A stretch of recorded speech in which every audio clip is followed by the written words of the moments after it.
Hi friends, வணக்கம். நான் இன்றைக்கி ஒனியன் தொக்கு தான் செய்ய போகிறேன். அதுக்கு நல்லெண்ணெய் எடுத்து வச்சுக்கிறேன். பார்த்தீங்கன்னா இது நல்லெண்ணெய் எடுத்து வச்சுக்கிறேன். அதே மாதிரி கடுகு எடுத்து வச்சுக்கிறேன். கடுகு கொஞ்சம் நாங்கள் சேர்க்கணும்.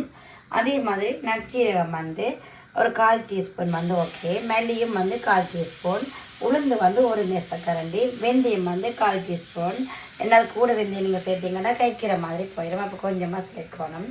அதே மாதிரி உளுத்தம்பருப்பும் எடுத்தாச்சு. உள்ளி ஒரு கைப்பிடி எடுத்து வச்சுக்கிறேன். அதே மாதிரி வெங்காயம் 3 பெரிய வெங்காயம் எடுத்து கட் பண்ணி வச்சுக்கிறேன். கொஞ்சம் நான் கருவேப்பிலை எடுத்து வச்சுக்கிறேன்.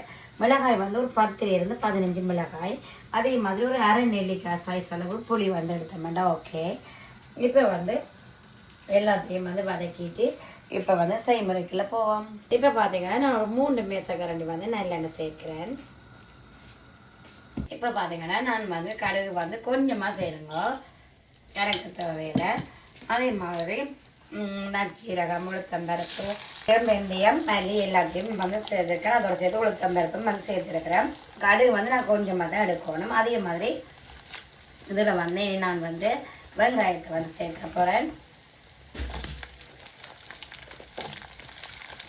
அதோட உள்ளியை சேர்ப்போம்.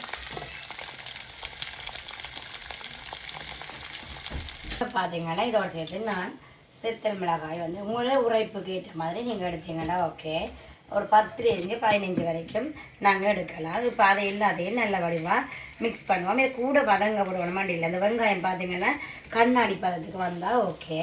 இதையும் நல்ல வடிவாக மிக்ஸ் பண்ணி போட்டு இதோட சேர்த்து நான் சின்ன அதாவது அரை நெல்லிக்காய் சைஸ் அளவு நாங்கள் புளி எடுத்த ஓகே. இப்படி இந்த சின்ன பீஸ் ஓகே. அதையும் சேர்த்துட்டு நாங்கள் இதை மிக்சியில் அடித்து எடுத்துகிட்டு பார்ப்போம். இப்போ பார்த்தீங்கன்னா இப்படி ஃபைன் பேஸ்ட்டாக இப்போ அடித்து எடுத்தோம்னா ஓகே. தண்ணி சேர்க்காம தான் நாங்கள் இப்போ இதை அடித்து எடுக்கணும். தண்ணி சேர்க்காம தான் அடிச்சிருக்கிறேன் நான்.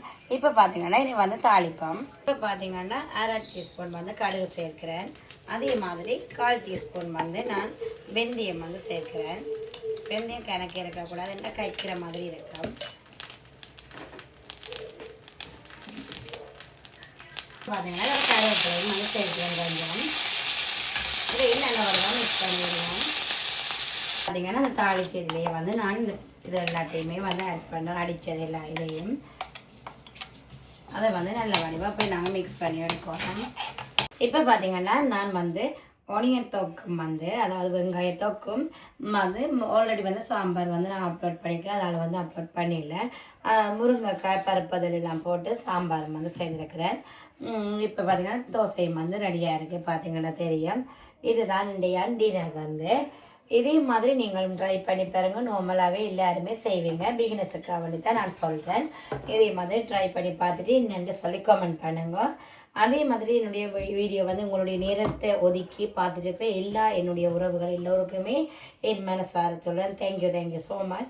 அதே மாதிரி முதலும் சரி இப்போயும் சரி என்னுடைய வீடியோவுக்கு சப்ஸ்கிரைப் செய்த எல்லா உறவுகளுக்குமே என் மனசார தேங்க்யூ ஸோ மச். அதே மாதிரி நிறைய பேர் வீடியோக்கள் பார்த்துட்டு இருக்கிறீங்க, லைக் பண்ணியிருக்கீங்க, கமெண்ட் பண்ணியிருக்கீங்க. அதே மாதிரி ப்ளீஸ் சப்ஸ்கிரைப் பண்ணுங்க. அது எனக்கு ஒரு மோட்டிவேஷனாகவும் இருக்கும். நான் மேற்கொண்டு வீடியோக்கள் கண்டினியூ பண்ணுறதுக்கு அது ஒரு சப்போர்ட்டாகவும் இருக்குன்னு நினைக்கிறேன். அதே மாதிரி திரும்பவும் என்னுடைய வீடியோ பார்த்துருக்கிற எல்லா உறவுகளுக்குமே தேங்க்யூ ஸோ மச். அடுத்து ஒரு பெஸ்ட்டான வீடியோவில் சந்திக்கிறேன். தேங்க்யூ, பாய்.